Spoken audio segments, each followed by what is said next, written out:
Fraksi-fraksi minyak bumi. Fraksi minyak bumi adalah hasil pengolahan minyak bumi dengan menggunakan penyulingan untuk memisahkan penyusun minyak bumi berdasarkan titik didihnya. Proses pengolahan minyak bumi. Proses awal adalah minyak mentah yang sudah diambil dan dipanaskan. Uap yang terbentuk dari proses pemanasan dialirkan ke bawah menara destilasi. Uap tersebut akan masuk ke dalam pelat-pelat yang dilengkapi dengan tutup gelembung atau bubble cup yang membuat agar uap dapat lewat. Dalam pergerakan uap tersebut akan terkondensasi membentuk zat cair sesuai dengan fraksi masing-masing. Fraksi dengan titik didih tinggi akan berada di bagian bawah menara, sedangkan fraksi dengan titik didih rendah akan berada di bagian atas menara. Berikut ini fraksi minyak bumi beserta dengan penjelasannya. 1. Oli atau pelumas. Proses yang pertama kali dalam pengolahan minyak pelumas adalah proses pemisahan pada destilasi atmosfer. Dari masing-masing fraksi sesuai spesifikasi kekentalannya dan trayek didih, bahan datar minyak pelumas berat diperoleh dari menara destilasi vakum bagian bawah dengan aspaltin damar dan bahan-bahan yang tidak disukai. Bahan fraksi pelumas yang baik dari minyak mentah yang mengandung komponen yang tidak disukai untuk dibentuk menjadi minyak pelumas. Hal ini harus dihilangkan atau dilombak dengan melalui proses seperti liquid extraction, pengkristalan, pemilihan jenis hydrocracking, dan atau proses penjenuhan. Karakteristik yang tidak disukai termasuk titik tuang yang tinggi, perubahan viskositas yang tinggi akibat suhu atau 6 rendah, kestabilan terhadap oksidasi yang rendah, titik beku yang tinggi, asam organik yang tinggi, dan kadar karbon yang tinggi, dan kecenderungan pembentukan starch. Fungsi utama sistem pelumasan adalah mengurangi gesekan. Selain itu juga untuk mencegah terjadi masalah keausan pada mesin. Karakteristik sifat-sifat fisika minyak pelumas. 1. Viskositas adalah suatu skala nilai menunjukkan sifat-sifat kekentalan tidak dinyatakan dalam dua satuan, yaitu viskositas kinetik atau CST dan viskositas absolut atau CP. Viskositas minyak pelumas berubah oleh suhu naik bersamaan turunnya suhu. 2. Titik nyala adalah suhu terendah suatu fluida yang diperlukannya untuk mulai terjadinya pembakaran biar suatu nyala api disinggungkan gas yang dihasilkan minyak pelumas tersebut. Titik nyala minyak pelumas umumnya di atas 200 derajat Celcius. 3. Spesifik gravity. Perbandingan berat. Contoh, pada suhu 15 derajat Celcius dengan air murni pada volume yang sama pada 4 derajat Celcius disebut spesifik gravity. Dari contoh dan ditandai dengan 15/4 derajat Celcius. Karakteristik sifat-sifat kimia pelumas. 1. Komposisi. Minyak pelumas secara kasar dibagi dalam dua grup, yaitu pertama, menggunakan hidrokarbon minyak bumi sebagai minyak dasar pelumas, dan yang kedua menggunakan minyak sintesis sebagai minyak dasar pelumas. Oleh karena banyak jenis hidrokarbon yang menyusun minyak bumi, maka tidaklah mungkin menganalisis komposisikan secara garis besar dalam 4 grup, yaitu parafinik, naptinik, aromatik, dan olifinik.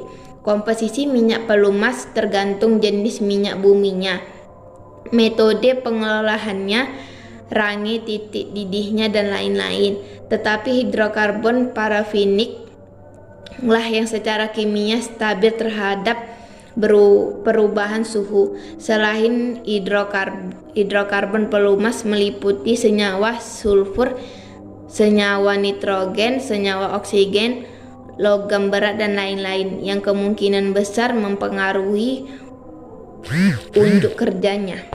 2. Diesel atau solar.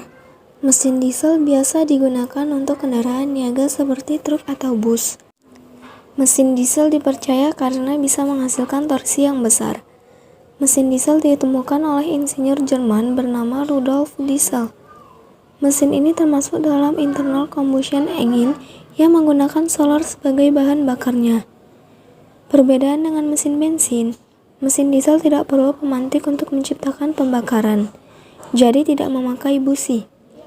Untuk menciptakan pembakaran di mesin diesel, hanya perlu udara ditambah solar lalu dikompresi. Sama seperti mesin bensin, proses terjadinya pembakaran di mesin diesel ada yang melalui 2 langkah atau 2 tak, dan 4 langkah atau 4 tak. Adapun mesin diesel pada dasarnya memiliki banyak komponen dan juga fungsi-fungsi yang tidak biasa. Berikut ini 5 penjelasannya. 1. Full tank. Fungsi dari full tank ini adalah wadah untuk meletakkan bahan bakar yang akan dipakai saat menyalurkan bahan bakar yang diperlukan oleh mesin diesel. 2. Feed pump. Fungsinya yaitu untuk mengalirkan bahan bakar dengan cara memompa bahan bakar tersebut ke pompa injeksi. 3. Full filter.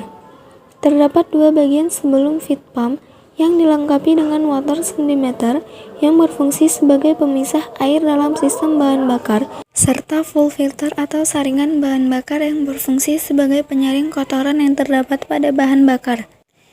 4. Injection pump. Sebagai penambah desakan sehingga bahan bakar solar menjadi mudah dikabutkan oleh nozzle. 5. Automatic timer. Merupakan alat yang terpasang di bagian depan pompa injeksi, di mana alat ini terkait dengan timing gear yang difungsikan untuk memajukan waktu injeksi sesuai dengan putaran motor. Karakterisasi sifat fisik kimia dari biodiesel sebagai berikut ini. Dengan spesifik gravity 0,9068, kekentalan kinematik 28,26 mm kuadran per sekon, titik nyala 50,5 derajat Celcius, cold point 18 derajat Celcius, kadar air 0,8% vol, residu karbon 0,941% Wt, dan calorific value 9372,8 kal per gram. Bahan bakar campuran antara biodiesel dan minyak solar atau B30 menyebabkan terjadinya penurunan emisi gas buang CO sebesar 96,88%, total partikel sebesar 18,35%, dan B20 menyebabkan penurunan emisi gas CO2 sebesar 100% dari minyak solar. Campuran antara biodiesel dan minyak solar atau B30 menyebabkan terjadinya kenaikan emisi gas NO2 sebesar 265,96% serta tidak memberikan pengaruh apa-apa terhadap opasitas. 3. Bensin. Fraksi minyak bumi selanjutnya adalah bensin atau gasolin. Fraksi ini baru terbentuk pada titik didih 30 Celcius sampai 200 Celcius karena rantai karbonnya yang mulai cukup panjang yakni C5 sampai C12. Bensin atau gasolin merupakan fraksi yang sudah cukup akrab di masyarakat kita. Fraksi ini biasa digunakan sebagai bahan bakar sepeda motor, mobil, dan mesin-mesin ringan secara khusus. Fungsi sistem bahan bakar adalah sebagai pensuplai bahan bakar yang diperlukan untuk proses pembakaran, membersihkan bahan bakar dari kotoran, mengubah bahan bakar cair menjadi bahan bakar gas. Sifat fisika dari bensin yaitu menyengat dan berwarna bening, dan sifat kimianya adalah bersifat korosif dan pH di atas 7. 4. Liquid petroleum gas atau LPG. Fraksi minyak bumi yang terbentuk pertama kali adalah gas. Gas dari destilasi minyak bumi merupakan bahan bakar dari liquid petroleum gas yang biasa kita gunakan untuk kompor gas. Fraksi gas sendiri merupakan hidrokarbon berantai pendek antara C1 sampai C5. Karena jumlah ikatan rantai karbonnya yang pendek, titik didih dari fraksi gas menjadi sangat kecil, yakni antara negatif 164 Celcius sampai 30 Celcius. Penggunaan LPG di Indonesia adalah sebagai bahan bakar alat dapur, terutama kompor gas. Selain sebagai bahan bakar alat dapur, LPG juga cukup banyak digunakan sebagai bahan bakar kendaraan bermotor. Sifat fisika dari LPG adalah dapat mengantarkan panas, mengalami perubahan dari air menjadi gas, dan mudah terbakar. Sifat kimia dari LPG adalah mudah bereaksi dengan oksigen dan dapat terbakar menghasilkan panas dan api. 5. Minyak tanah atau kerosin. Minyak tanah atau kerosin merupakan fraksi minyak bumi yang terbentuk pada titik didih 175 Celcius sampai 275 Celcius. Fraksi ini merupakan hidrokarbon rantai panjang dengan jumlah ikatan sebanyak C12 sampai C16. Minyak tanah telah punah dari peredaran dan tidak lagi diperjualbelikan di dalam negeri. Padahal ia dulu banyak digunakan sebagai bahan bakar minyak lampu dan kompor minyak. Sifat fisika minyak tanah adalah tidak dapat bersatu dengan air, dan sifat kimianya adalah mudah terbakar.